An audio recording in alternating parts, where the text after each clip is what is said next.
order. Angela, will you do a roll call, please? Of course. Ms. Baker? Here. Mr. Butler? Here. Ms. Eldridge? Here. Mr. McCoy? Here. Mr. Neidhart? Present. Ms. Quain? Here. Mr. TD? Here. Thank you. Okay. I need, before we get started, one of the things that I've asked Angela to do since we're on Zoom is to do a roll call vote for all motions instead of a yay and nay. So starting with the first motion, I need a motion to approve the minutes from the April meeting. So moved. Second. Okay. Ms. Angela, you roll. Baker? Oh, sorry. Ms. Baker? Yes. Yes. Mr. Butler? Yes. Ms. Eldridge? Yes. Mr. McCoy? Yes. Mr. Neidhart? Aye. Ms. Quain? Yes. Mr. TD?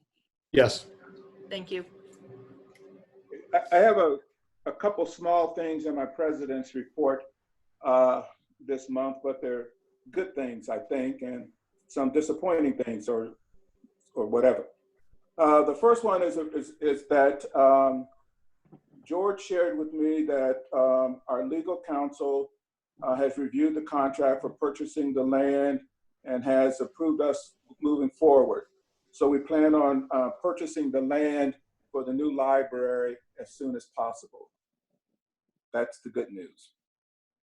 The second thing is somewhat of a disappointment, but it was inevitable. So I'll turn this part over to Neil Neidhart. This is going to be my last meeting with you all. I sold my house as a for sale by owner outside Ostrander, closed on it on Friday, and have subsequently relocated to the peninsula up north, whose name must not be spoken in Ohio. In that our statute requires that our trustees be residents of Delaware County, and I am not going to be able to fulfill that obligation any longer. I need to stand down. So I will be in this meeting this evening. I will vote on approval of things that have taken place in the past, and I will abstain from votes on things that are to take place in the future. And tell you all how much I've appreciated serving these last 11 years, Michael. Is that it? Yes. I think I'm the second man in the second longest serving trustee here now. So it's been great working with you all. It's been a real honor, and I've appreciated the opportunity to serve. And it's been a great board. And ask anybody who's ever asked me about it, and they'll tell you that I told you how proud I was to serve on this board. What a great bunch of people you all are. So I'm going to miss you. And we're going to miss you as well. And I've got many other things I could say, but we'll chat one-on-one. Thank you all. Thank you, Neil. We really appreciate it. Angela?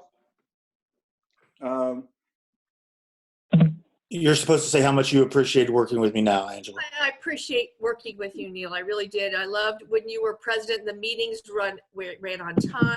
They were concise. And everybody stepped up and did their part and supported you 100%. Thanks, Angela. You're welcome. We're ready now for your fiscal officer's report.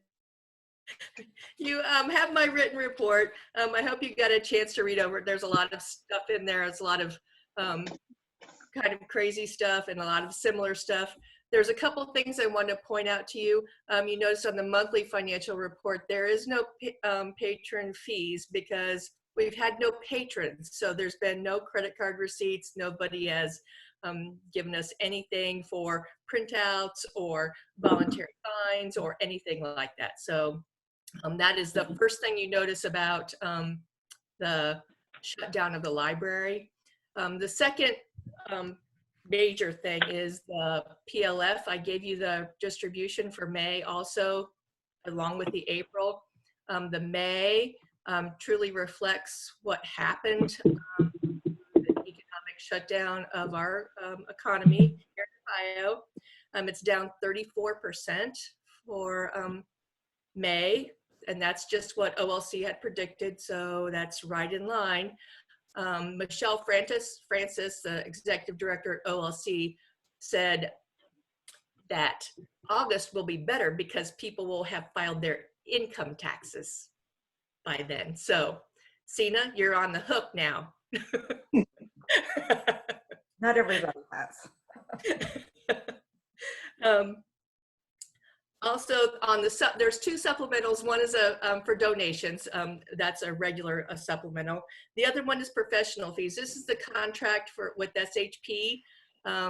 They have George gave me their contract to sign, and my signature says this amount has been lawfully appropriated, and it has not been lawfully appropriated. That's what the appropriations resolution does. So this is a supplemental appropriation so that we can lawfully pay SHP. And then after you hopefully approve that, then I will sign off the contracts and I will drop them in the mail tomorrow.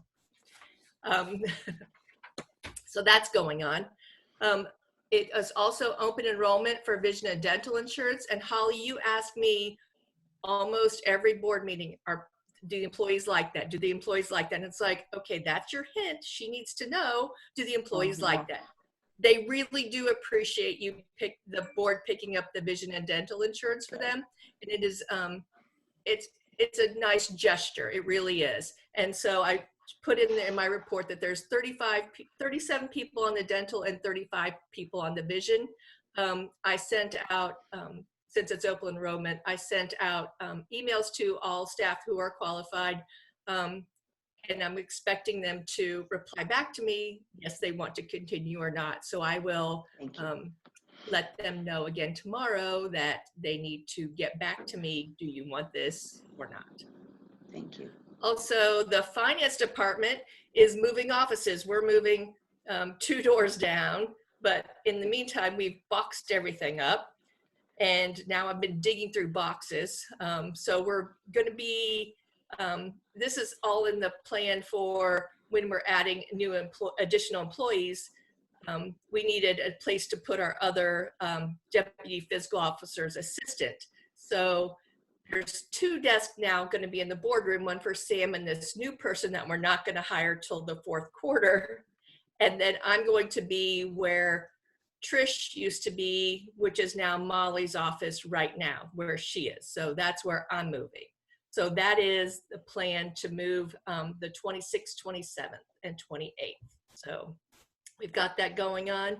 And Sam and I have been taking continuing education webinars because we need our CPIM credits to invest public funds. And so since there's no live events going on, we've been doing those webinars this past month. So that's what's been going on in finance this past month. I will take any questions if you have any. Did you find your stapler?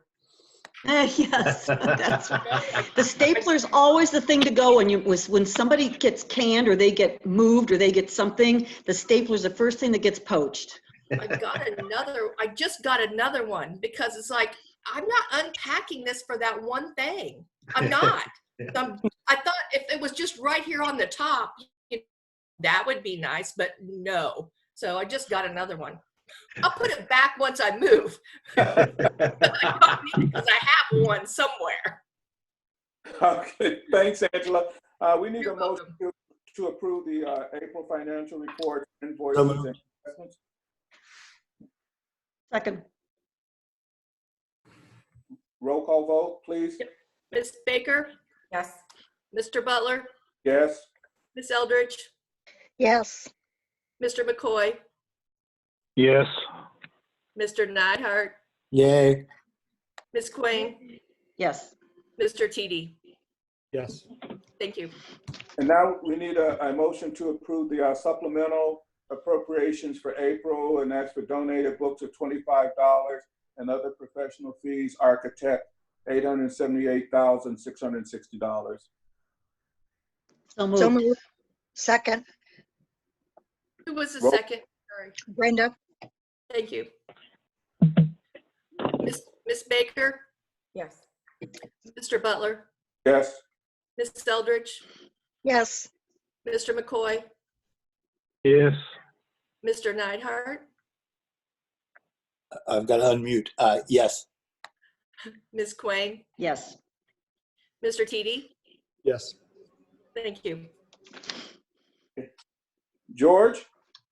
Okay, thank you for your patience with everything that's going on. We are looking forward to resuming library service next Tuesday at Delaware and Orange with curbside pickup service, as I described it in the memos that I sent to you last week. We are working feverishly to get all of the particulars down. We are trying to make this as simple as possible for both staff and for the public. George, don't say feverish during an epidemic. Thank you.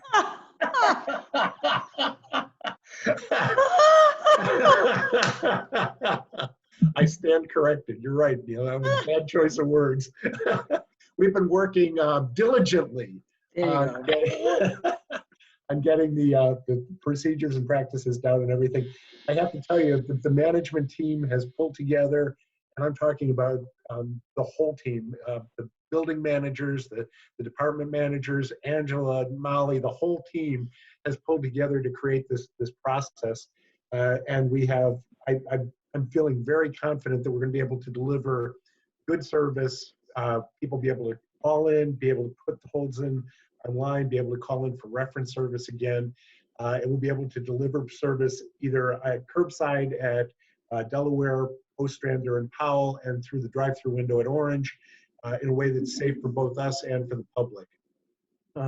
We will be announcing the hours later this week. It'll be 4 hours a day at each location because we still have fairly small teams that are working on this. But we'll be covering 6 days a week. We'll have some evening hours at each location. And we'll, as I said, we'll try to make this as easy as possible for the patrons and for the users. The time for when we will actually open the buildings again is a little farther off. I really am anxious to see what happens with the next few weeks with the opening of retail, with the opening of the patios, and then this week with the opening of the restaurants. I don't want us to open up and then find out we have different rules or that there's another shutdown on top of it. Also, most of the other libraries in Central Ohio and around the state are not reopening anytime soon either.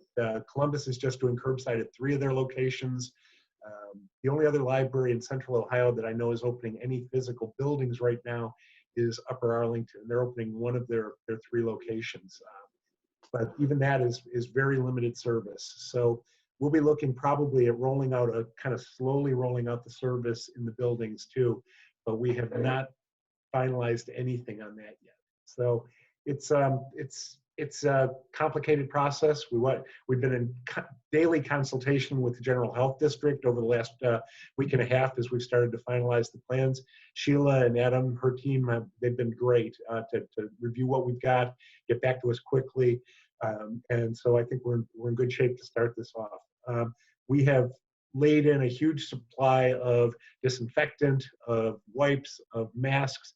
I got to thank Julie for the work that she's done on organizing the sanitation and the hygiene materials that we need so that we can do that safely. And we're in pretty good shape on those. So I'm feeling confident that we can do this service and do it well and do it safely. So again, thanks to my team because they've been just outstanding on this. We are seeing a number of the libraries in Central Ohio start to do curbside service this week and next week. And so I think we're all learning from each other. We're taking ideas from each other and trying to support one another so that nobody gets slammed the first day. We can kind of share the demand and everything as well. So coming along pretty well. We are also looking at what's happening with the study that Battelle was doing. We were hoping they were going to be able to turn that around quickly. And that study was to determine how long the coronavirus can last on library materials. As it turns out, it got expanded beyond public library materials, and so now they're looking at the National Archives got involved, the Institute for Museum and Library Services, the academic library community, as represented by OCLC, got involved. So all of those groups kind of, the results will be much more comprehensive, but will take a little longer to get to. So we're looking at probably July before we get the results on that. But we have good, solid data to work from the Centers for Disease Control and from the Institute for Museum and Library Services at this point. So I'm feeling confident about that. Do people have questions about the resumption of the curbside and drive-through service? I was just wondering if there was a timeline yet for the repair to the parking lot at Orange? We're not doing anything with the part of the parking lot that's sinking right now. We pulled back from that at the moment. We were already under contract to do the work on the other parking lots. The new ramp here at Delaware has been finished. The new ADA ramp for coming up from Winter Street has been finished. The repaving of our lots here and at the other libraries have been scheduled, although this crazy rain has pushed the schedule back a few days. Maybe, and now that it's going to rain until like 40 days and 40 nights, it may push it back even farther. But what we're doing, we'll be looking at that as the next phase for what we can do. I've had some suggestions from people for kind of things we can do as temporary steps for the damage in Orange. Scott had some ideas. Brad Collins had some ideas, and we're looking at ways that we can perhaps shore that up and not have to make a huge investment on that too, while the money's kind of soft here. So, but we are working on the other lots right now. Okay. And I saw in your report you mentioned the Delaware County COVID-19 Memory Project. Yes. Could you elaborate on that? Yes, this was a project that came up from the Historical Society, and Karen actually, since she's on both boards, suggested to them that they might want to involve the library in this. And what the project is intended to do is to gather firsthand information about how families have been dealing with the COVID crisis as it happens, letters, emails, pictures, any kind of family memorabilia, to kind of build an oral history of what this was like, kind of to match what was done during the 1918 Spanish flu epidemic, the historical record from that. Karen, do you want to add anything to that? Since you're on, and Michael's also on the Historical Society board. I don't know if he's got any part of that. Working with all three libraries, with Sunbury and with Ashley, as well as the Delaware County History Connection, or History Network, which is the network of all the historical societies in Delaware County. What George said, yes, it's like the real life thing. So if you're walking down the street and you see a sign that you have never, we see those big birthday signs now instead of having birthday parties. Take a picture of it and go on the Historical Society website, talk about where you saw it, why it's different, people wearing masks. I should take a picture of Molly wearing her mask during this. Just anything that's different so that we can leave a legacy for the generations to come, for the things that are going to be different after this thing is finished, and for the things that are different during. So it's a really, really cool project. We want to get all of Delaware County involved. We're going to do some focus groups with people like the kids from high school who got screwed out of a bunch of proms and graduations, and what about the people who are doing their teaching at home now and how much they appreciate teachers. So we're trying to get a wide group, but we're starting with just having people submit stories. So it's the Delaware Historical Society website. There's a form on there. Just go. Recordings, videos, whatever you want, send it to us, give us a little story, and we're going to start collecting. Thank you, George. Oh, I wish I'd known about that earlier. We had final drop off of things at the middle school today. And all the teachers were there with their masks on, saying goodbye to the students from the cars. I wish you had too. That would have been really cool. So I think the bus drivers are scheduled to come around to say their final goodbyes. I'll try to make sure I get a picture of that for you. Okay. That's cool. Yeah, yes. and you know, how is your daughter doing with the online learning? I mean, these poor kids have been through a lot, and that's the kind of stories we want. The younger kids, as well as the other, you know, the older people and everybody in between. Well, thank you, Karen, for thinking about the library and getting us involved. It's a perfect match. And we've It's- got Joe O'Rourke and Harla Lawson are the ones who are actually representing the library on the committee. Harla, of course, has a long time interest in oral history, and that's and then of course Joe with the historical room here. So it seemed like two good people to put on that committee. George, is there an age limit on who can actually upload information? We have on the form that you should be 18, or that you should get permission from your parents, and that's on the form that says, "Are you 18?" Cena, you're too old. Or, So my daughter's doing this at her historical society, and they put an age limit of 16, I think. Okay. But they were wondering if a parent would really sign it. You know, one of those Yeah. like permission slips for school. You know. It's on the honors. It's on the honor system. well, thanks to all. George, do you have anything else on your report that you want to go over? No, everything else I had was actually in the written report, and then I have a couple of resolutions coming up later in the meeting. Right. Business. Right. Thank you. Karen, we have one change in the agenda. Karen did not actually have a written report this time. So Karen, do you have any updates on the library? Karen apologizes. It was sitting in my draft file. I thought I sent it and I forgot to push send. Okay. Basically, with 30,000 pounds of books. Thank you, Holly, for helping us, and George, that went to Discover Books. So we haven't gotten the check yet, I don't think, but, and then the children's books at Delaware, we didn't we didn't sell those to Discover. And so Heidi is from the superintendent for Delaware City Schools is going to come, and she's going to take all of those to give to her teachers to give out as prizes throughout the year. So we have several shelves of those books that we're giving away. Other than that, things are the way they were. Our annual meeting is going to be November 5th, and we're talking to some really cool authors about seeing if we can get one in for our annual meeting. So that's it. And I apologize, Julie. I said nasty words to myself when I saw that sitting there. Well, it's only fair. I forgot to send my report to You did. Karen for their annual or for their monthly report or meeting too. So Oh, for play. So. Well, thank you. Thank you. Thanks to all of you. The committee report for the library township building committee. I'll start the conversation and then George can come in. We met with SHP and Marker regarding the building and the cost, etc.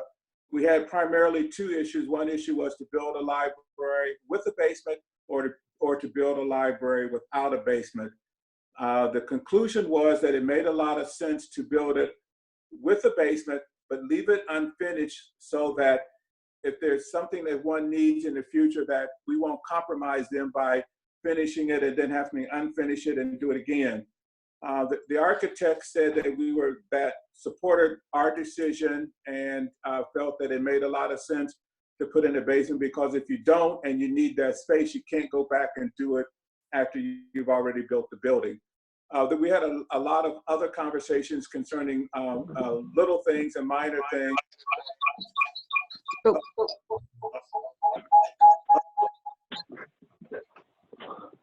Hello? Can you still hear me? Yeah, we Yeah. can hear you, Michael. I'm sorry, there was some noises in the Yeah, there was background. an echo from Molly's iPhone, but I think it's passed. Okay, and so it was a fairly quick meeting. George, do you have anything else you want to add to the meeting? I just want to make something really clear. We didn't decide what to do at that meeting. We went through the options. You're right. But we've got to have a meeting of the actual building committee to go through that a little more specifically, because we'll have to take a resolution to the board about. I think George is frozen up, but George we're froze going to- up. the building committee is going to get back together to to discuss the logistics of a basement or without a basement. Yeah, I just really want to make it clear that it wasn't a decision that was made, because this was just an information meeting, talking to Jeffrey and Todd from Marker. So am I coming through okay now? Yeah. Yeah. You weren't Okay, through, sorry but about that. okay. I just want, because we can't legally do that in a meeting that's not been posted and everything. So it was just information. Besides, we didn't have everybody involved. So that was that, but it was a good meeting, I thought. We learned some stuff and learned about some options, but we'll need to talk about them more internally before we act. So we'll be getting the building committee together so that we can have a conversation about what to do next. And so that committee now is just Holly, myself, and George. And me. I'm sorry. And me. Oh, that's right. And Angela, correct. I'm sorry. So we'll put something together and hope and make sure that everyone can attend. So thank you for your patience in that regard. I don't have any unfinished business, but what I did ask on the next two motions was for George to give us an overview regarding these motions so that there will be more clarity in why we're doing what we're doing. Okay, I'll start with the first one, which is the resolution for the board to actually ratify what actions we've taken over the last 2 months in terms of the closure and paying staff during the interim. Angela and I went, and Angela, jump in here anytime if I leave anything out or anything. But Angela and I went to a webinar with the Auditor of State, and we were going through some of the things that libraries have done. And one of the things that a number of libraries done has kept their staff on salary while the shutdown has been going on. And what the Auditor of State recommended was two things. The first was for the board to go on record to actually say they're approving using the calamity policy or the emergency policy that the library already has in place to apply it to this situation. The second thing was to keep track of what staff was doing during the time that the library was closed, so that you can show to the auditors next year when they come in to do the books that people were actually providing work to the library, even though they were working from home or working considerably fewer hours in any of the library buildings. So we've been tracking what people have been doing in the monthly reports. If you've looked at the youth services or adult services or any of the branch reports that we sent out for this meeting and for the March meeting, I'm sorry, the April meeting, you'll see the things the activities that we've been involved in. But I did want to ask the board to go on record approving what we've done over the last 2 months. My goal is that on the payroll that starts on Saturday, June 6th, we will go back to actually recording actual hours worked in actual locations rather than basing it on people's standard schedules. Are you asking for a motion then? Yes. Yes, I'm asking for a motion for the resolution that I circulated. So moved. Do I need to repeat what you just said? So I'm making a motion that the board approve using the library's emergency closing policy to pay staff. Is that is that articulating it? That's Yes, during Yes. the coronavirus. Do we have a second? Second. Thank you. Ms. Angela? Baker? Yes. Wait, I've got, discussion still has to come. Yeah. Discussion? I'm all for the motion, and this may be a trivial point, but it is worded so that it's future oriented, and our intention is to make it cover what we've done the past 2 months, correct? That's correct. Let me. So I need to amend my motion then to read that throughout the closing, that staff salaries be paid through the library's emergency closing policy throughout the life of the closure. Brenda, does that? Yeah, something better? something like that. I just wanted to make sure that it wasn't, because normally when you make a motion like that, it's from the time it's approved Yeah. forward. and we're trying to make this kind Retro- No, of, that's a good point. Yep. We could actually make what I sent out and say to retroactively approve Right. paying the Delaware County District Library staff, et cetera. Well, that's my motion then, my amended motion. We need, do we have we had a second? I'll amend my second. All right, Okay. Angela? Baker, Yes. Mr. Butler, Yes. Ms. Eldridge, yes, Mr. McCoy, Yes.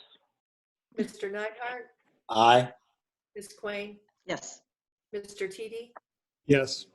Thank you. Thank Thank you you. very much. The second motion is one that concerns me a little bit, not the motion necessarily, but the reaction from the community.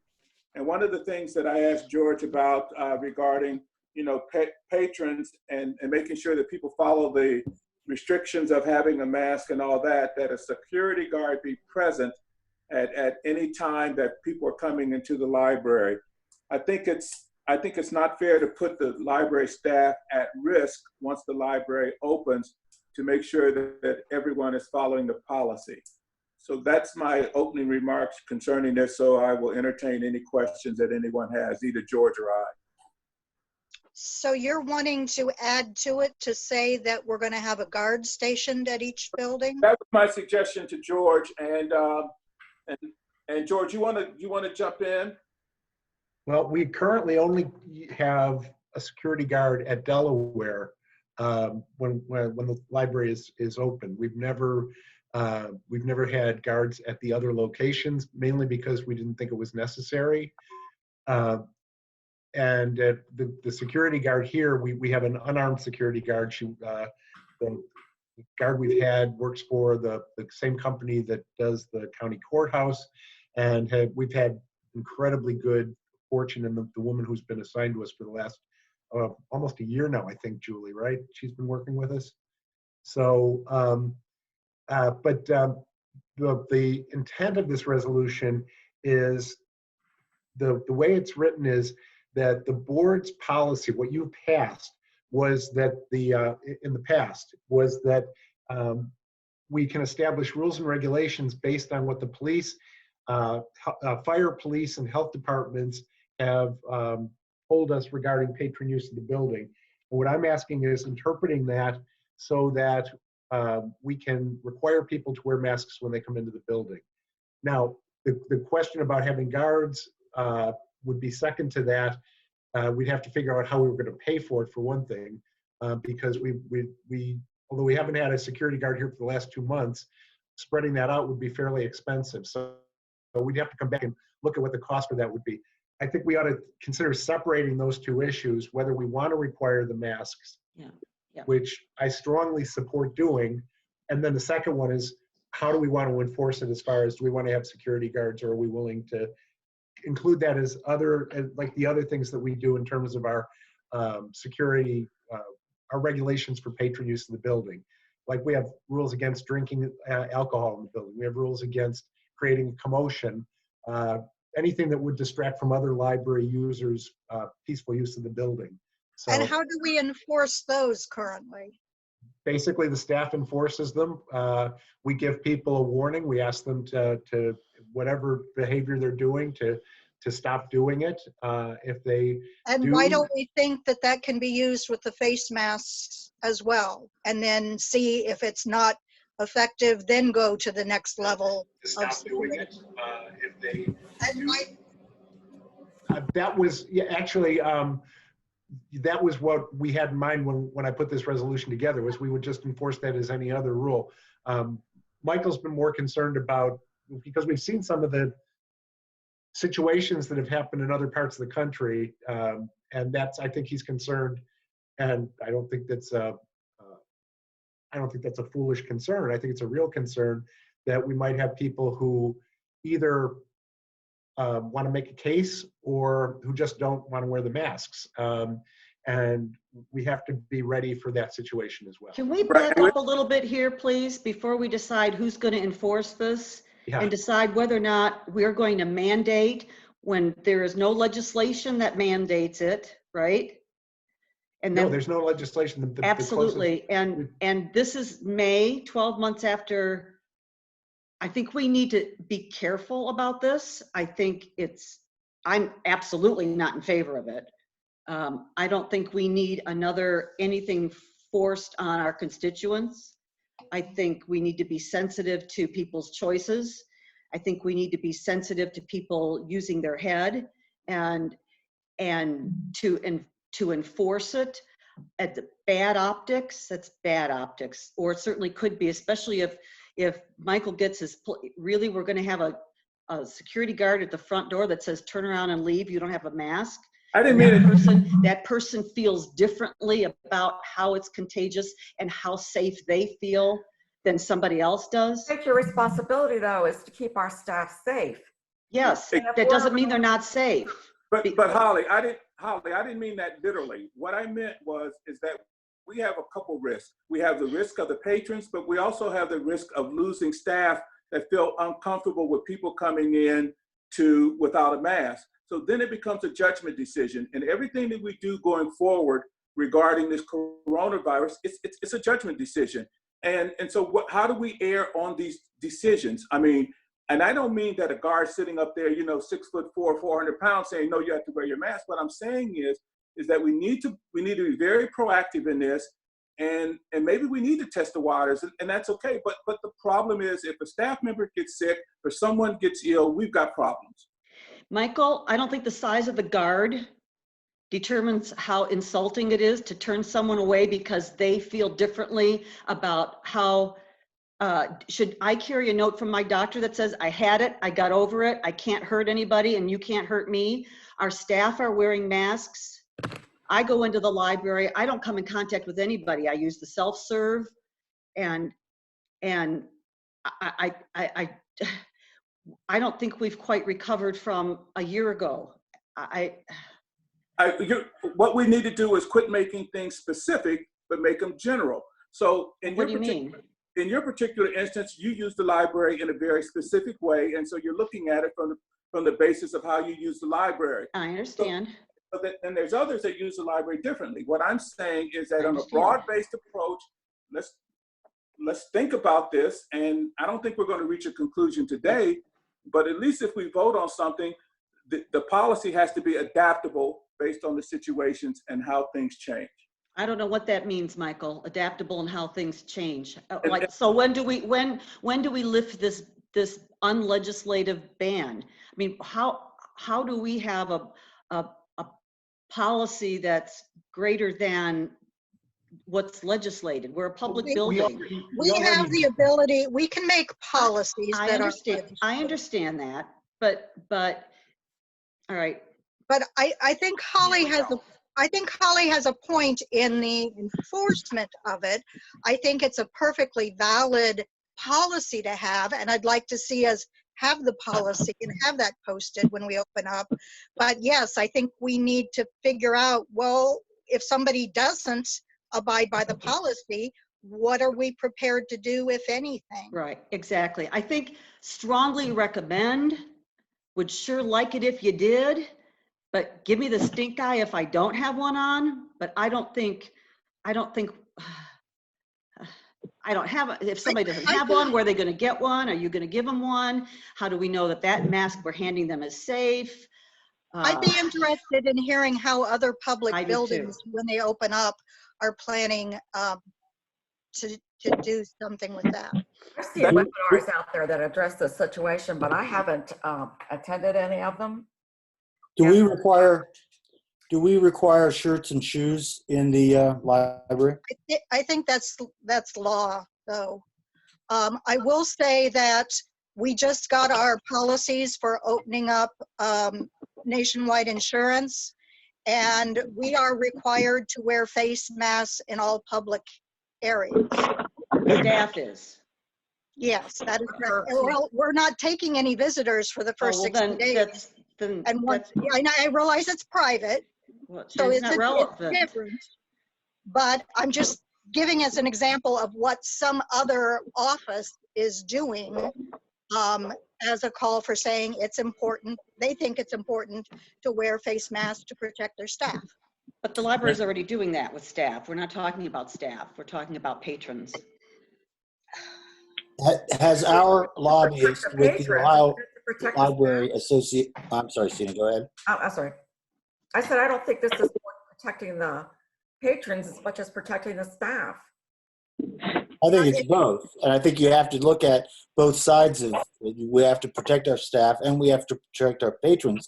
But what I'm asking is to the larger issue that Holly raises around legislation in the larger system, has our lobbyist with the Ohio Library Association approached the Ohio Department of Health about suggesting that public places, public institutions like libraries can require people to wear masks if they're coming in as a patron, can require staff to wear masks as they work there, can require somebody to take a forehead temperature reading as they come in the door. I mean, Holly's point is well taken that we don't have legislative authority backing us up if we make a decision like this and somebody chooses to protest us, and then we're in a power struggle, and that's a place we once again do not want to find ourselves, again, to Holly's point. And how do we determine unless they're prohibited for health reasons? Who's going to determine that? The staff, the guard at the front door, or if our library staff that sees association somebody? lobbyist says to the Ohio Department of Health, director of health, whatever her name is, Amy Acton, we need to have some sort of a legislative mandate to back us up and protect our staff, then the state then can decide whether or not they are willing to issue such a statute. If it's not, if you're right, Holly, if it's not backed by statute and we say to somebody, you can't come in here without a mask on, it's not the same as no shirt, no shoes, no service. And it's also not that, last year we took a myopic view of something and assumed that there was one opinion. We're going to do that again. Well, I think we're later, having that there's only there are varying opinions about whether or not everybody in a mask, or you have on a mask and I don't. How many masks does it take to feel safe? Holly, I think we're having the conversation that we didn't have before. Exactly. So you should be satisfied in that regard.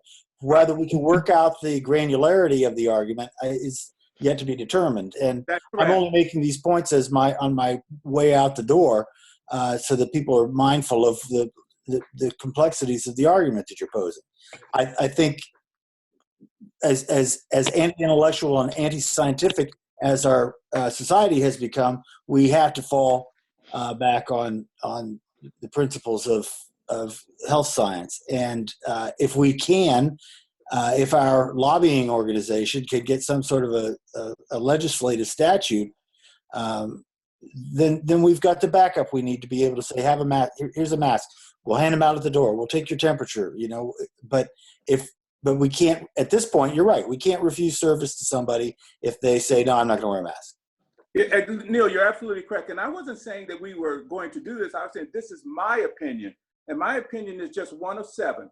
And so wherever we go with this, we go with this. But I'm not trying to I'm not trying to force my views on anyone. I'm just sharing with you my concerns.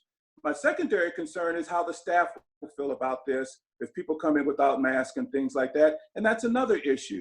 What we need to decide is how we're going to manage this. And if we choose not to require people to have masks, then it's a moot point. We don't need to discuss it anymore. We can just wait until maybe the legislation changes or something like that. The staff will have to adjust, as well as the patrons. Can you imagine the HIPAA questions too? If I come in, I don't need It's immaterial now if we don't do a it. mask because for a health reason. Are you really going to ask me to show you that some proof of my health to a library employee? Yeah, well, no, you're saying, according, this motion said, the motion that's before us. Well, it's not, no one's made the motion, so it's not before us. But the thing that we're discussing is requiring face masks unless there is a health reason. And I'm saying, how are we gonna, and who is going to determine that health reason? I think it's been determined, Holly. There is a health issue. No. Masks are required unless prohibited from doing so due to health reasons.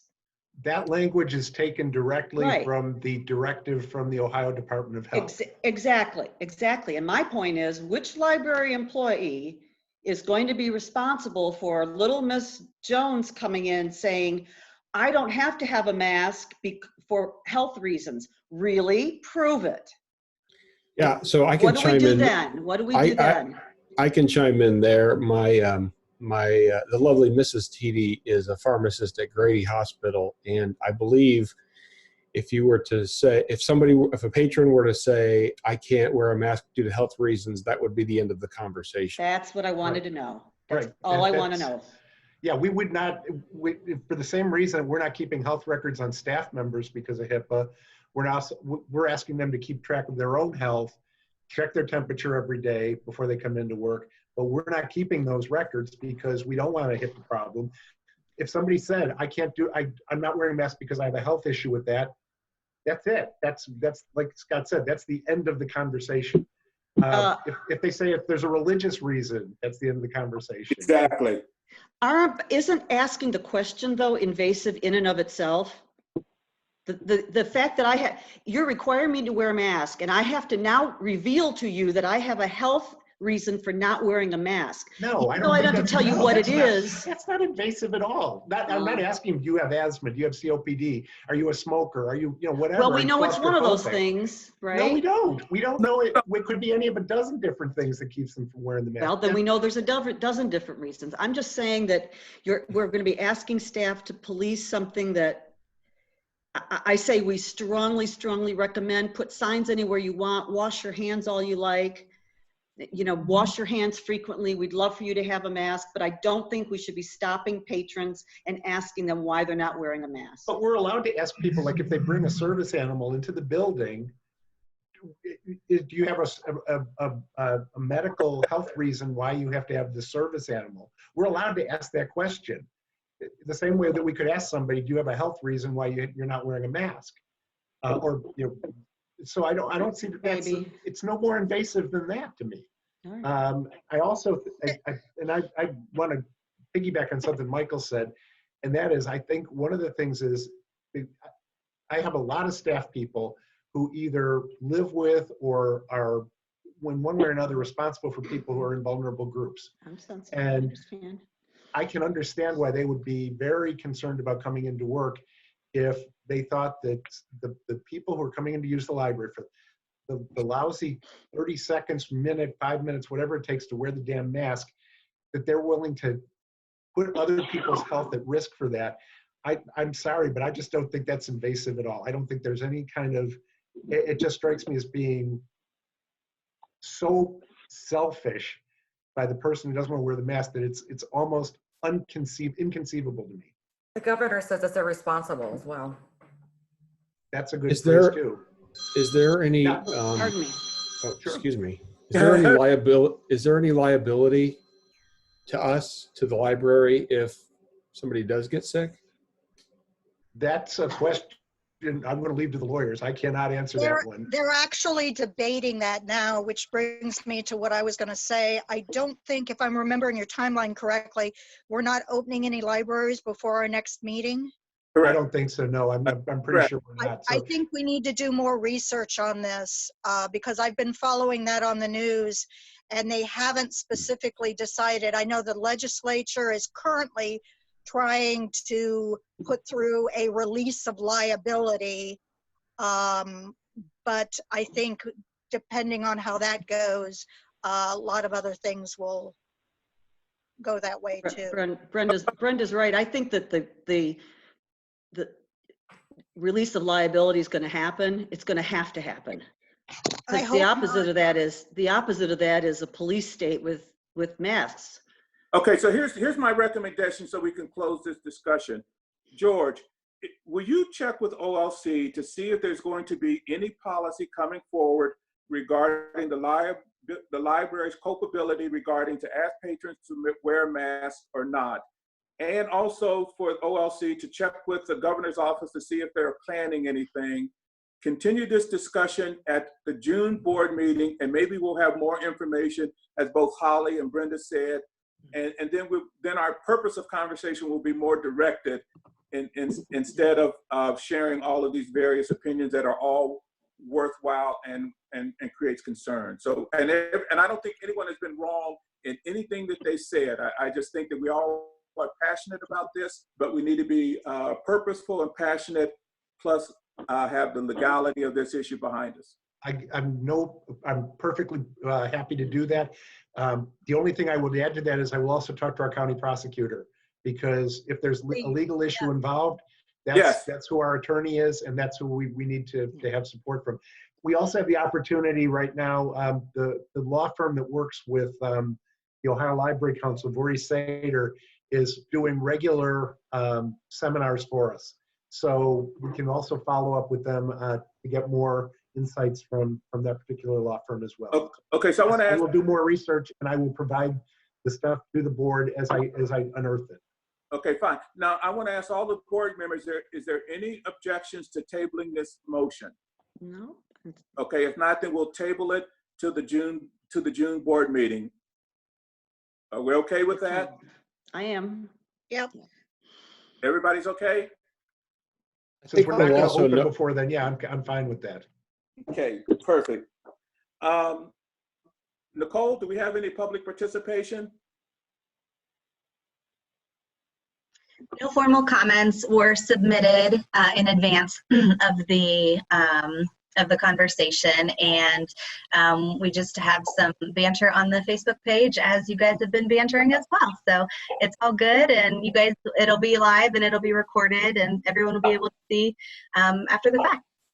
So prior to adjourning the meeting, are there any other discussions except to wish Neil well in his new ventures in life with that state up north?